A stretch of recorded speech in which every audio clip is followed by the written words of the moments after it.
adventures of Livia Stargaze.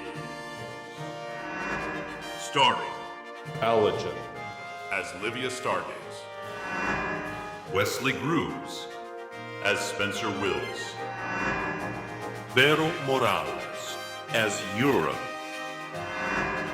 Samantha V. Hutton as Benda, featuring music by Teeth as Currency, Error Sparrow, and Ethan Desutel.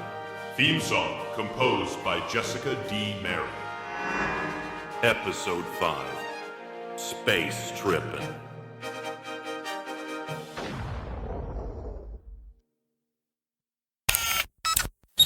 Space. The final frontier. I've always wanted to say that when the time called for it. It's weird to think back to the time when I rarely left Spencer's asteroid. There's a lot of strange stuff out there I've seen.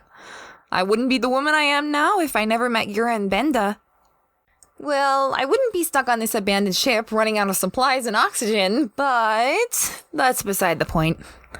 It's day, what number? I lost track. Day 25 or something? I don't know. Time is relative anyway. I got bored of my playlist for once.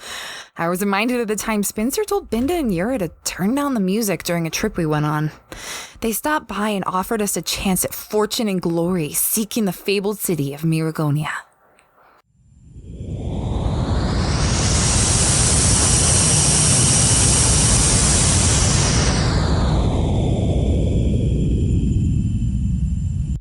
For the love of... Do we really need the music to be this loud? It ain't a space trip without some good music. Good music? This is Gorgonian New Wave. Very underrated. Can see why. Can you tell your friends to turn it down? I don't think it's that loud. For the love of quarks, don't tell me you actually like this music. It's so bizarre. All right.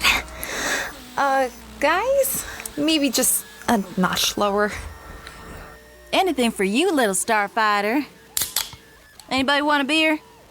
I'm looking at the map of the planet. Is there really no port here? Not even like a research outpost? No, it's uninhabitable. The entire planet is festering with life, though. Just not the talking kind. The soil's always been said to be too soft for lasting structures. Got too expensive to maintain hover cities all the time. People just gave up colonizing it. Wonderful. What are we gonna do about sleep if there are no hotels? Food, water, shelter? We're gonna be camping, Spence. Duh. Right, camping. But, doesn't that mean, something about a bear preventing wildfires, tents and fishing? Spence, haven't you gone camping? I told you we were going to go camping on this trip. Yeah, I have. Sort of. Indoors. In a building. That's not real camping, that's glamping. So you mean to say we're actually gonna camp in the wild? Yeah. Last time I did it was when I was a kid. It's been forever. Always wanted to do it again. How will we take showers? Well, you see, there are these special tall plants with bulbs shaped like shower heads. They retain water, and when you pull them, they spray the water. Really? No, you dummy, I made that up. Yura and I have camped many times before on excursions. A little bodily swear to never hurt anybody.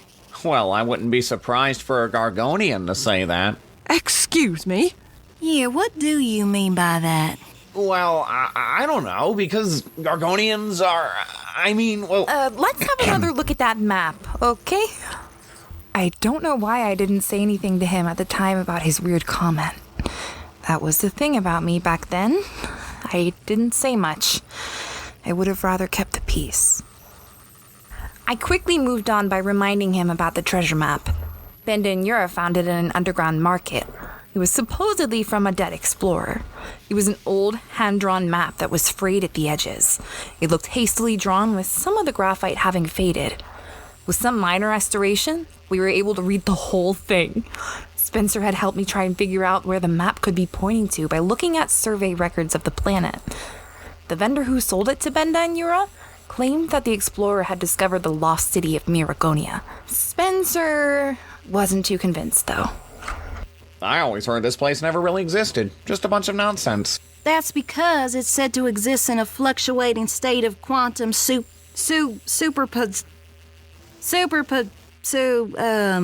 Superposition, dear. Right, so a city that's supposedly there and not there at the same time. So they say.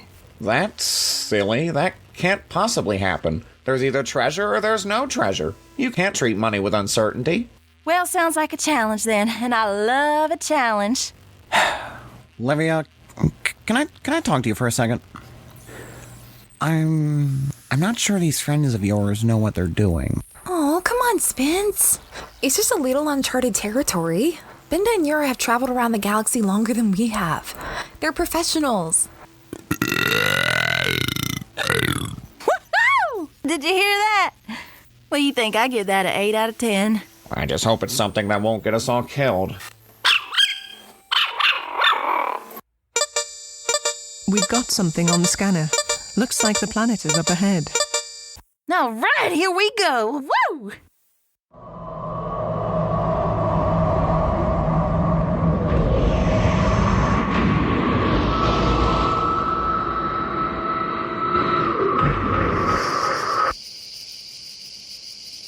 We landed on the planet, which was lush and vibrant, unlike anything I'd seen before.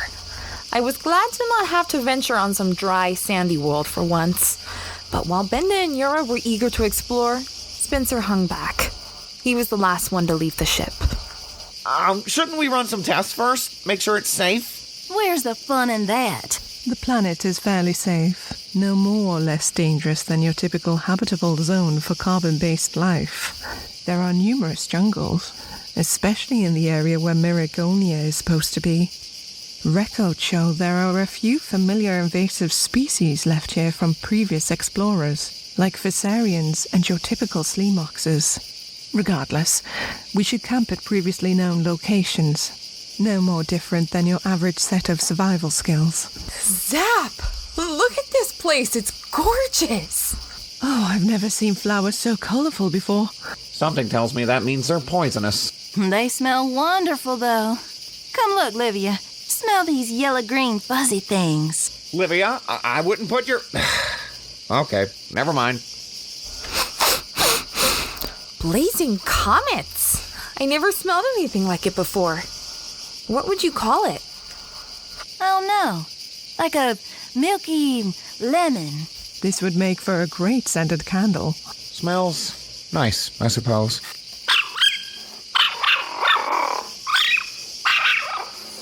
Fenny, don't go wandering off too far. And please don't eat anything. I have treats and meals for you, all right?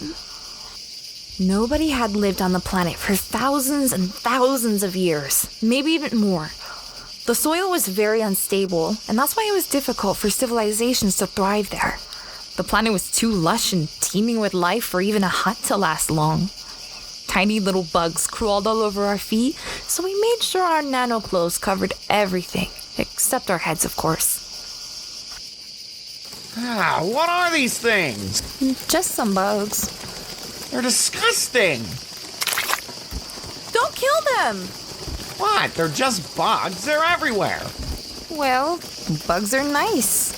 They help the environment, and for all we know, they keep something stable here that we don't know about. Let's hope we find what we're looking for soon. Spencer, seriously. Stop. I'm not letting these things crawl over our feet. It's...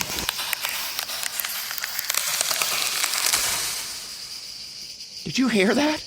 I think so? What was that? What's the holdup, you two? You coming? Let's just move on. And stop squishing bugs! We walked for hours, got sidetracked, and didn't reach our destination before nightfall. It was risky to hike back to the ship in the dark. At the very least, we reached the first marker. It was a former settlement that was in a clearing with dead grass. It wasn't much in the way of an archaeological site, aside from some ancient etchings on boulders that people couldn't decipher. Well, let's set up camp. Here? Yeah, sure. Outdoors? In the jungle? Where else? Haven't you been paying attention this whole time? Yes, I just thought it would be in a better spot. Somewhere with less bugs, more enclosed, like a building of sorts. Look, if you don't want to do this, you could have stayed back on the ship. What are the chances of us being eaten? We have a couple of security drones with us to alert us if a predator approaches. But what if we're so deep asleep we don't wake up? It's designed to administer a tiny shock that will most definitely wake us up. This ground is very dirty. Can't we find a cleaner spot? Spence, it's dirt. That's why it's dirty. We have hover beds since you're so appalled by the bugs. But what about the... Spence, Benda and Yura have traveled a long time. I'm fairly certain they know what they're doing, and we have all the tools we need. Yeah, this is nothing. We've been in far worse. Last time we camped, we got caught in a hurricane and had nothing but a measly old tarp to cover ourselves with. That was quite the storm, all right. Oh, it was very wet that night. Oh, indeed. Very wet. You could even say. Anyway. Yes, let's set up camp.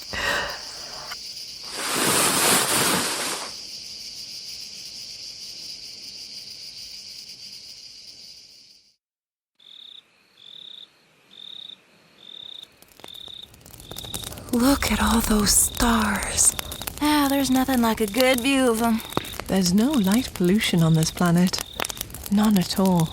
Makes you wonder what happened to the people who lived here. I could think of many things that happened to people who lived here. Wild beasts, most likely. Or natural disasters. Are there hurricanes on this planet? How close are we to an ocean? The next morning, we continued following the map that Benda and Yura found. The rudimentary drawing was a bit odd, but it still followed the general outline of the area compared to the survey scans. Squiggly lines on the map related to very ancient roads that people hadn't walked on in thousands of years. They weren't really roads anymore.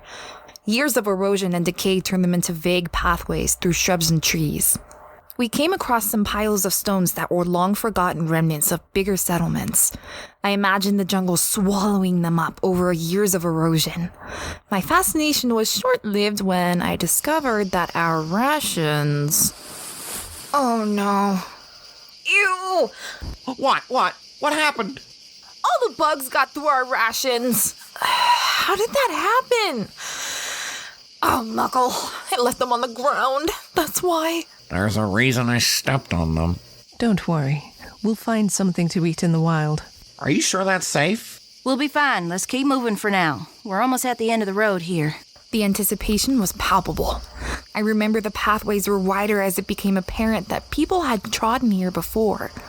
As we neared a clearing, Yura was humming with excitement, but something told me nothing was at the end of the map, because we should have noticed a pretty large building by then. We reached the base of a mountain, but there were no remains of any settlements there. The mountain was quite steep and rocky, nearly impossible to climb without help from an exoskeleton. I mean, I knew that at the time that I couldn't climb a mountain like that. This it? That's it, according to the map. You sure? Well, that's it, I guess. Just some idiot's treasure map that led to absolutely nowhere. Nobody draws a map without meaning. Sure they do, if they're drunk, homeless, crazy. Benda, hun, let me take another look at that map. While they checked the map 1,000 times, I wandered around looking at all the plant life. Something stuck out at me. It was a cluster of bright red flowers with the thickest leaves I had ever seen. They seemingly defied gravity as the flowers looked heavy enough to fall on the floor, but somehow they held themselves up by the thinnest stem. But the most interesting things about the flowers were these dark blue berries that had glossy sheen to them.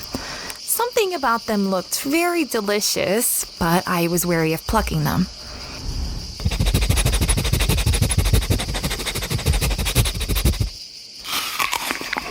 Fenny, no! I swear that dog was a toddler. The second I stopped paying attention to him, he was doing something he shouldn't have been doing. He chomped on an entire berry and ate it in one gulp. I screamed and panicked and tried to make him vomit. Who knew if that thing was poisonous or not? Oh, Fenny! now! Please don't die! My scanner's not picking up anything toxic. I think your pup should be fine. We've got some universal antitoxins, if anything. Oh, Fenny, please be careful next time. I was on edge, hoping he wouldn't suddenly fall ill. Yura checked and double-checked the plant, but couldn't find anything poisonous in the berries. Still, a part of me worried if it was something yet undiscovered. We carried on by navigating around the mountain in hopes of finding something, anything, that would lead to a lost city. I held Fenny in my arms the entire time, not wanting to let him run off anymore. But 5 hours later, and he was still fine and chipper as ever, whereas we were running low on energy with nothing to eat. We got tired and sweaty. We really need to start thinking about turning back. There is nothing here. Face it. It has to be on top of that mountain, then. Tell me you want to climb that thing. Oh, dear. Even I am feeling spent. We should turn back to the ship and explore this area with it, if we want to check it out more. Besides, sunlight is fading. We'd be best to find food now before we are engulfed in darkness. Oh, all right. We set up camp again, then tried to forage for food. I hoped I didn't need to hunt anything. Best leave that for Yura and Benda. Despite the fact that we were in a thriving jungle, there wasn't much to eat. And the animals we heard were very elusive.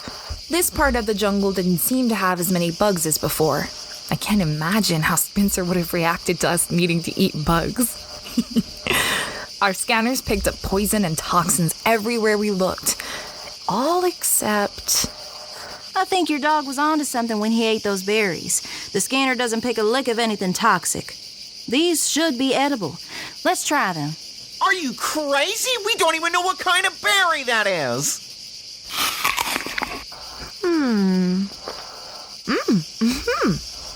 They're actually pretty good. Oh my gosh. They are. Told ya. This is a bad idea. I had never tasted anything so delectable before.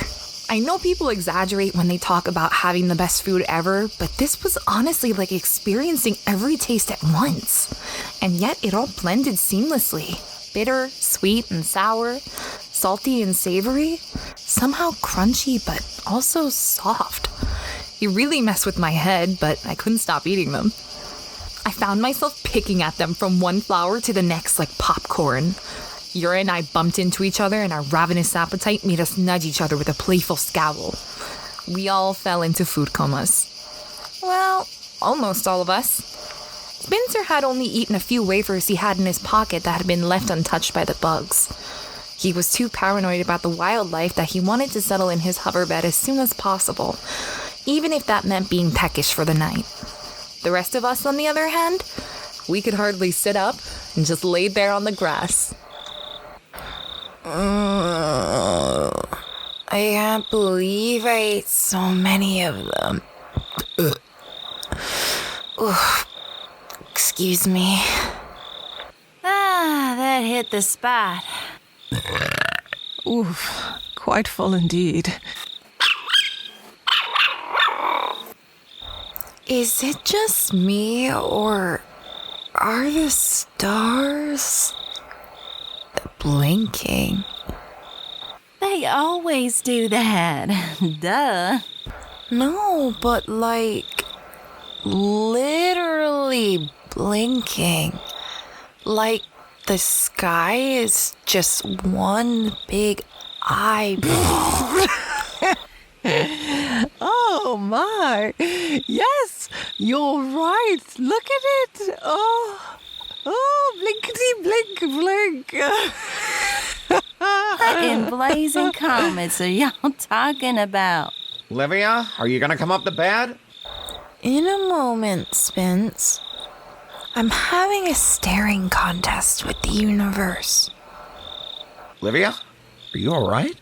Never better, Spencer. Never better. Y'all, when did the grass turn to snow? What's he talking about? You don't see that? There's snow everywhere. The sky keeps staring back at me. It's so weird. Uh-oh. I don't like the sound of this. Those strange berries had gotten us super spaghettified. I only remember bits and pieces of it. As if Spencer couldn't take enough of us, the girls and I stayed up late giggling and laughing, much to his chagrin. I'm very glad y'all are having fun, really. But I'd like to get some sleep so we can walk all around the damn mountain again tomorrow morning. Okay. We'll shut up. Good night. Good night, everyone. Oh, come on!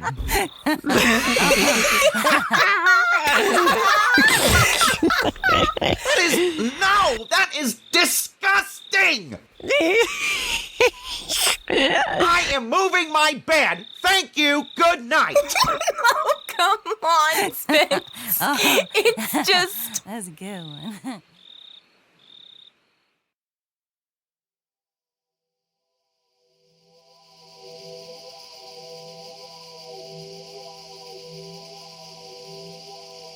Whoa.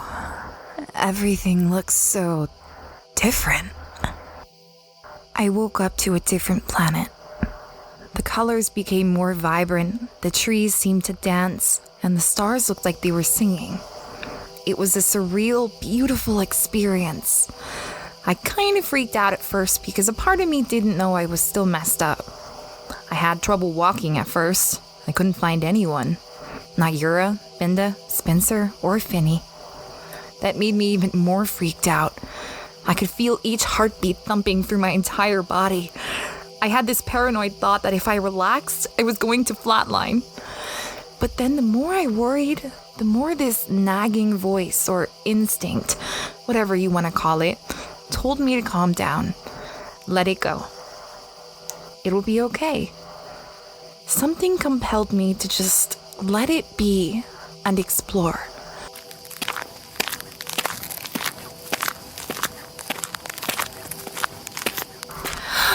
Zap!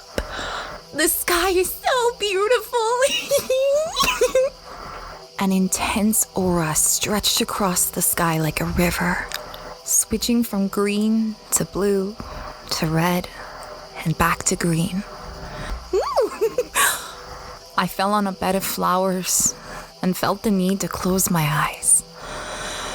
I thought I heard voices telling me to go to sleep, but it was my own body telling me to relax and listen to what it needed. At that moment, it just wanted to lay down and spread around the flowers like a little kid. I had urges to stretch and kick my feet and wiggle my toes, to reach up for the sky and appreciate its existence. Like, have you ever realized that you were clenching your jaw or holding your shoulders up tight for a long time and then relaxed? It was like that. My body wanted to sprawl out and feel the earth beneath me. I didn't fight it. I didn't feel any fear. Sometimes people are scared of feeling so small in the giant, cold, unfeeling universe. I remember having that fear. But in that moment, I was so zonked out gazing at the sky that I realized it's actually nice to feel small in such a huge universe.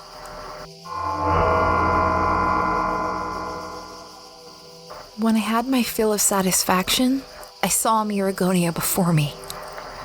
At least, that's what I believe it was. It wasn't like it had a sign in front or anything.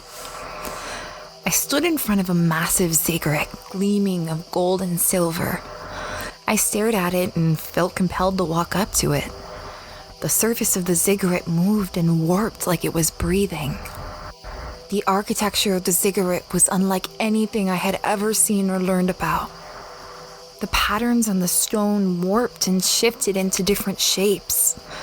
Very non-Euclidean, actually. It's so strange trying to remember it. Like it was somehow both rigid and not at the same time. There was then a shift in the air that was strong enough to almost sober me up. I got goosebumps on my neck. The colors in the sky shifted from light to dark. I could see the wind actually blow in front of me, creating waves. Something was coming. I knew in the pit of my stomach, like a primal instinct to hide. Benda? Yura? Large shadows stretched out from the jungle towards me, like giant hands reaching out. That good feeling I got of being small in the universe? Gone. I started to panic. I didn't think there was anywhere for me to run to, but then a light appeared at the center of the ziggurat right in front of me. It was like a door or more of a portal. The light was warm and welcomed me in, so I walked in. The portal behind me slowly closed. Then, silence. Absolute, total silence. You'd think I was afraid of it, but I found it peaceful and relaxing. All the worries from the outside world were locked away.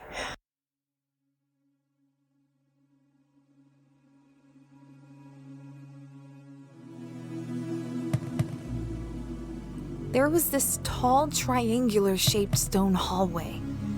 I also remember a bunch of pillars everywhere, mosaics of patterns I couldn't recognize. My footsteps echoed and created a hum. I didn't see any signs of artwork inside the ziggurat. No statues, no etchings, no writings, nothing like that.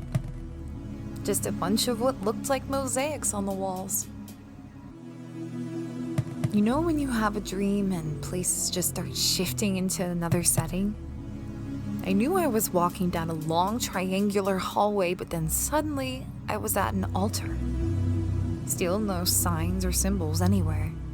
The altar was just a square stone, no more than a couple feet high. I felt compelled to sit on it. I mean, there was really not much else to do there. I was still pretty spaghettified and just followed whatever my body was feeling, much like out in the field of flowers. So I sat there, and then laid there, and then fell asleep for who knows how long. Time didn't really seem to have any meaning. When it felt right to wake up, I found myself staring at the same long hallway. But something felt different. The hallway curved. I came across a four-way intersection. It became apparent to me that I was entering a maze. The funny thing was, when I went back the way I came, I couldn't find the altar anymore. I wandered from one dead end to another. Despite the intricacy of the maze, I wasn't fed up or frustrated.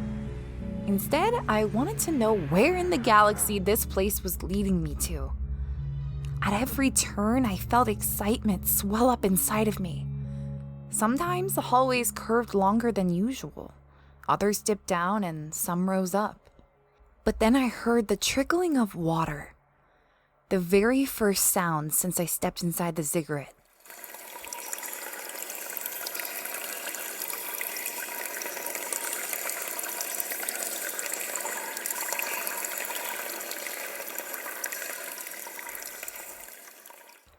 I looked down at my feet and saw that I was stepping in water. After that, it took me a while to realize that I had begun wading through knee-high water. I started to panic. The walls of the maze around me stretched higher, more ominous. With each passing second, I knew the water level was rising higher and higher. The maze stopped being fun. I had to find an exit before I drowned. At another dead end, my heart leaped when I spotted a figure. Hazy at first, but then it formed into something familiar.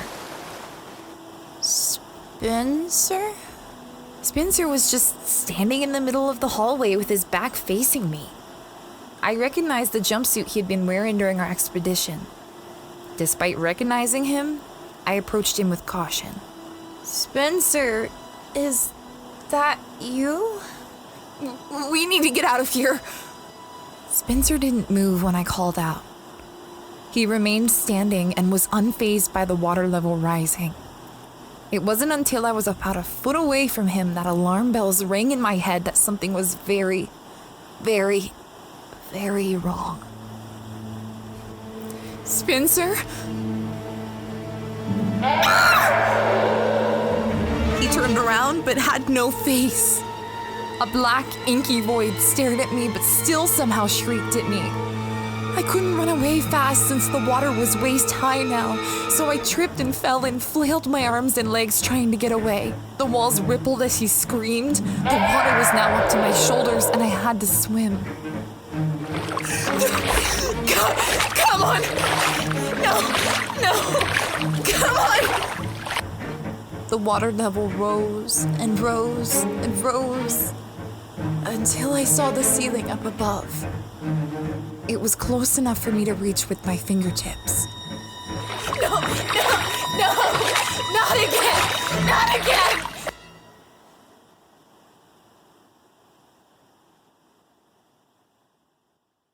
When the water overtook me, I suddenly understood everything with intense clarity. This whole thing reminded me of what happened on Tritara. That was after I had told Spencer for the very first time that I loved him, and when I got stuck in that cave as it flooded.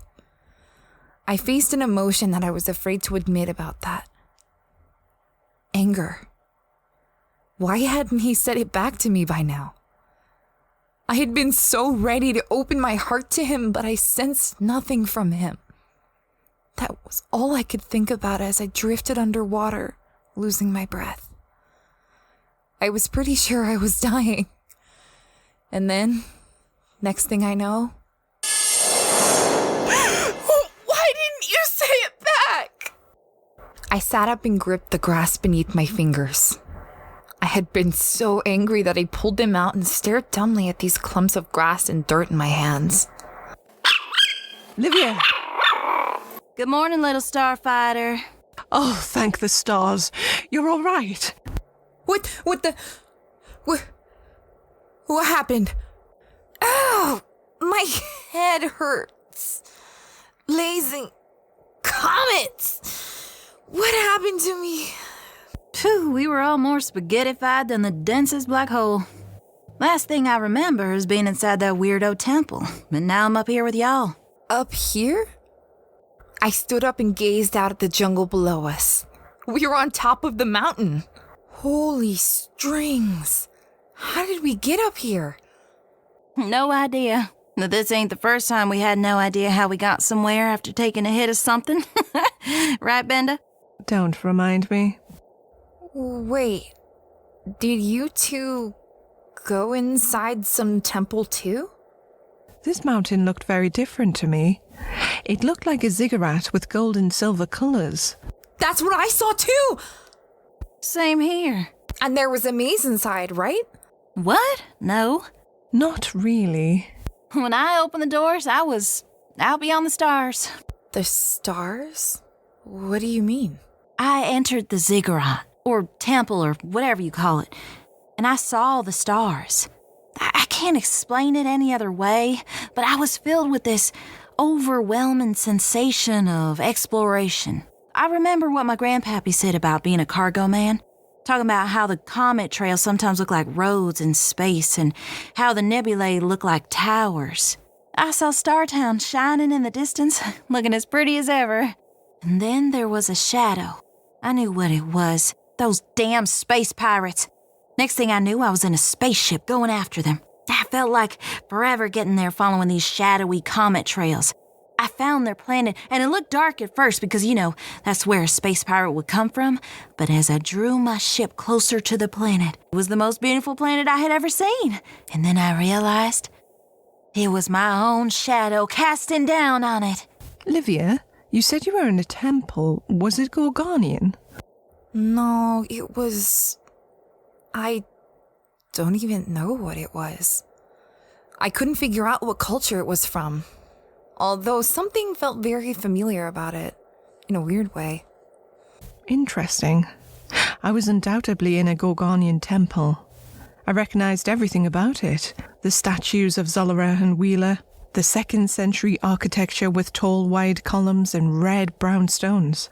I got lost in the lavish temple because it was unlike anything I had ever seen. We had so many temples like that before the Civil War. I never got to see them in person. I only ever got to see them in pictures. I walked down a massive hall with statues of the great Gorgonians until I reached an intersection where I could only take 2 paths. One path kept going with all the statues as far down as the eye could see. The other, nothingness. I could not see what was beyond a few feet in front of me, and despite the fact I was overjoyed to see our great past alive in front of me, something pulled me into going down the unknown dark path. Something scared me, but something also assured me in knowing there was something new down there. What do you think it means? I'm not sure, but you know that feeling when you feel an answer before you put it into words? I think I'll realize sooner or later what it meant. I can't make ups or downs about what mine means. What about you, Livia? Mine? Well, it was nothing really. Just a maze thing. What was it you shouted when you woke up? You seemed very upset. I was just annoyed that I couldn't find a way out of the maze. Anyway, I see Fenny's here with us, but where's Spencer? Good question. We haven't seen him anywhere. Benda snapped out of it before I did. Didn't see him anywhere. We both called out for him, but didn't hear anything. We tried his communicator, too. Nothing. Oh no. What happened to him now? We have to get down from here. The mountain was too steep to descend, but interestingly enough, we found some stone steps that were cut into the mountain. The steps hadn't been used in forever, so they were mossy and covered in thorns. You would miss them easily. The steps were narrow and part of it even broke off as we descended. We had to be extremely careful, but at the same time, had to hurry for the sake of Spencer. There's our campsite. Spencer! Spencer! Where are you?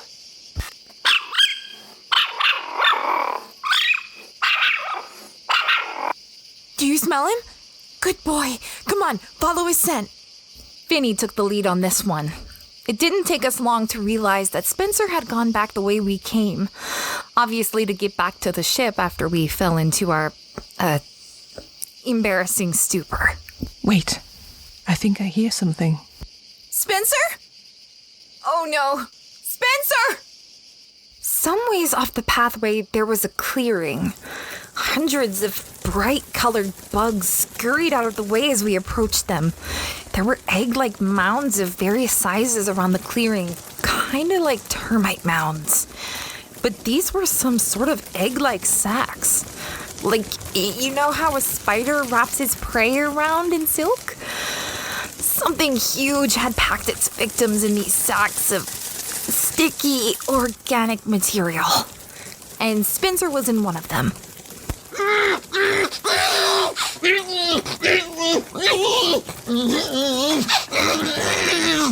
Spencer's head was still visible above the sack. His face was covered in this greenish ooze that prevented him from speaking. I didn't hesitate to approach him until Fenny charged through, barking like mad.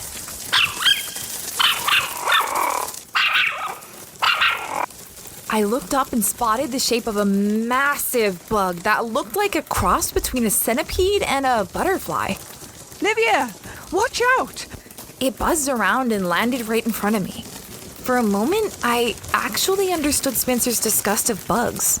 It had a mouthful of pincers and dripped with ooze.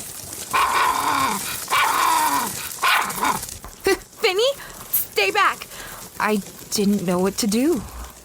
The bug stared me down and crawled around Spencer as if warning me not to get closer to him. I didn't know at the time exactly how Spencer had gotten into this predicament, but I remembered he was stepping on bugs constantly during our hike. Something told me he must have triggered this creature's fury. Benda? Yura? What do we do here? I got some bug spray in my pocket. Are you sure that's a good idea? What if we anger it even more? Hey there, Livia. I'm gonna give it a good spray, all right? What are we gonna do after that? Hey, take this here knife and cut through whatever gunk Spencer is stuck in, all right? On the count of 3. 1, 2, 3! Yura drew her bug spray like a zapper and shot a lengthy stream directly into the bug's face. The bug squealed and scurried out of the way, letting go of Spencer. It rolled up into a ball and then shook his head, temporarily blinded. I ran to Spencer and began cutting open the sack. I had to be really careful not to accidentally cut him. Livia! Get me out of this thing! I know. I'm working on it. This is so disgusting. My clothes are soiled. Yura gave the bug another good spray in the face. Better get a move on. Not much left in here. Benda rushed over to help me. I had made a good cut down the sack, but it was still very thick to pull aside. Benda used her nails in raw strength to rip open the rest. The green ooze emitted a gaseous scent that made me gag. Spencer was all right, although soaked in this oozy substance. Got him! All right, run! We bolted without looking back. I don't think I ever ran that fast in my life before. The hairs on my back all stood up. It wasn't just the queen that was chasing us, but every other bug too. We heard a storm of scurrying and buzzing behind us. My lungs almost gave out by the time we reached the ship. Spencer was the last to enter because he actually hesitated before going in. Spencer! Get in! Give me a second. I'm a bit dirty, and my shoes are... For fuck's sake, who cares? Just get in! I was livid for how particular he was at a time like that. Always the worst time to be picky and fussy. Just, ugh! I pulled him inside and we closed the ramp before the storm of bugs can enter. From the window of the main bridge, we saw the jungle festering with flying bugs. They clung to the ship and crawled all over the window until we could no longer see a thing. A single bug squeaked as it found its way through the ventilation system and dropped near us. Fenny ran over and ate it. Close the vents! Close the vents! As we flew out of there, the bugs began to fall off in bunches until those remaining drifted off into the vacuum of space. I almost felt bad, actually. We all needed a moment to catch our breaths. Woo! Well, not every treasure is a hit, am I right? Maybe let's do a little more research next time than trusting a stranger's map. That was a complete waste of time. I am soaked in whatever horrid gunk this is. This could be toxic for all I know. And my shoes! These shoes are a million blasted quasis! Do you have any idea how important these shoes are? This is not my idea of treasure hunting. Would you like to be put back in that bug's nest? A little thank you would suffice. Thank you for this? I think we're all a little frazzled right now. Maybe we need some time to cool down. Maybe if he hadn't stepped on all those bugs, he wouldn't have pissed off their queen. We don't even know that's what happened. That was clearly a dangerous planet to land on and even think about trying to find treasure, especially based on unsubstantiated claims. After I woke up, I couldn't find any of you. You all disappeared. I called out your names and panicked when I couldn't even find Fenny. I tried to go back to that ship when that thing came out of nowhere and carried me to its nest. So if you all hadn't eaten those weird trippy berries, we wouldn't even be in this situation now, would we? Maybe if someone had a little more respect for the environment, he wouldn't have found himself ready to be eaten in a nest. Livia, let's go back to our quarters. Okay. I can't believe you trust these friends of yours. They put you in harm's way all the time. Yeah, that's them. I mean, Well, I don't know if these shoes can be fixed. I need to visit my tailor first thing when we get back. But I have a meeting with... Do you think you can call my tailor about these? Send him a picture and see if he thinks they're salvageable. Okay. And Livia, Yeah? don't hang out with them ever again. If you really want to live, that is. Are we clear? I won't be able to sit quietly knowing if you set out with them again. Well, I don't think I... Good. Now let's see what they have in their workshop to clean me off. There better be a shower here. Spencer went off in his little world, and I was tongue-tied. Terrified, really, of saying anything that would lead to an argument between us. I watched him try to scrub the gunk off with a towel when I muttered, "You're welcome, by the way." What? For saving your life. Oh, right. Well, if you had come a bit sooner, I wouldn't be soaked in the stuff to begin with. Okay, Spence, something has really been bothering me. When we were on Tratara, before I entered the cavern, I said 3 special words to you. You haven't said them back, and it's been bugging me. No pun intended. What are you talking about? You know very well what I'm talking about. Those 3 words. Blazing comets, woman, just tell me. Don't beat around the star. Spencer, I love you. Those 3 words. Oh, right. Those 3 words. Yes, I believe I've heard you say them, yes. I also believe I've said them back. No, you haven't. Yes, I have. Then say them right now. Are we really doing this now? Here? After nearly being chased by killer bugs? I'm tired, I'm hungry, I'm possibly injured here, and you're bickering about something this small? Holy strings almighty! Okay, if it's this small, then just say it. Just say it. I love you. Unbelievable. Where are you going? Hey there, little starfighter. You good? Yeah, I'm good. I'm alright. How long have you and, Prince Charming there been together? Who? Oh, Spencer! Yeah, about 3-ish years? Oof. Why? What's up? I know I can be blunt, but even this feels awkward. How shall I put this? He's a moron. Well, he's been really nice to me. I know he can be a bit foppish. Foppish is putting it lightly. You saved his life and he wouldn't shut up about his shoes. Well, Benda helped too, so it wasn't all me who saved him.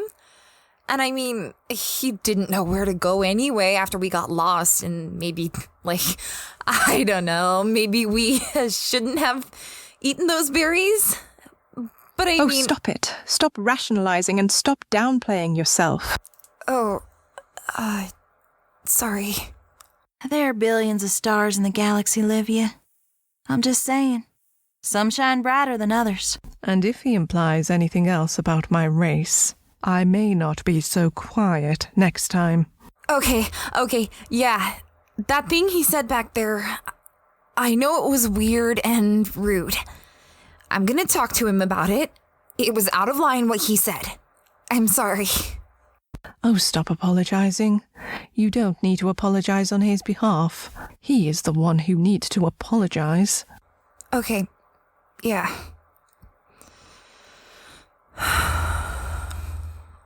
We sat in an awkward silence for a while until Yura blasted music again. She tried to lighten up the mood, but I sat there thinking about how I had just argued with Spencer for the very first time. I was mortified. What would actually happen if we broke up? Where would I go? Who would I stay with? Worse yet, what would happen to Fenny? Always knowing how I felt, Fenny hopped up on my lap and administered a healthy dose of cuddles for me. We never fully understood what lay on that inhospitable planet, or what Miragonia even was. But if I had to guess, it truly existed in a quantum state of superposition. It existed in your mind's eye, and whether that can be considered real is a matter of debate, I suppose. in a way, the map didn't lie. It led us to the berries, which led us to the strange experience at the mountain. I would argue that mountain is oddly shaped like a ziggurat. But was it really some sacred place? Later research and studies only ever saw it as a rock through and through. There was never anything inside. No temples, no meditation chambers, no gateway to the stars or Gargonian temples or mazes. Maybe the people who lived there rotted away in their fantasies. Or maybe they were inspired to do something better and leave the planet altogether. Something that I, oddly enough, started to think about at the time in terms of leaving Spencer's asteroid. I still have a berry with me, by the way. It's somewhere in my, maybe, oh, here it is. Zap. I always found it amazing that it never rotted. At least, not from what I can gather. Should I eat it? I'm not sure what'll happen this time, but being that I'm stuck here and I'm starting to realize there's no hope of me getting out, why the heck not? So, I'll see what happens. See you when I see you.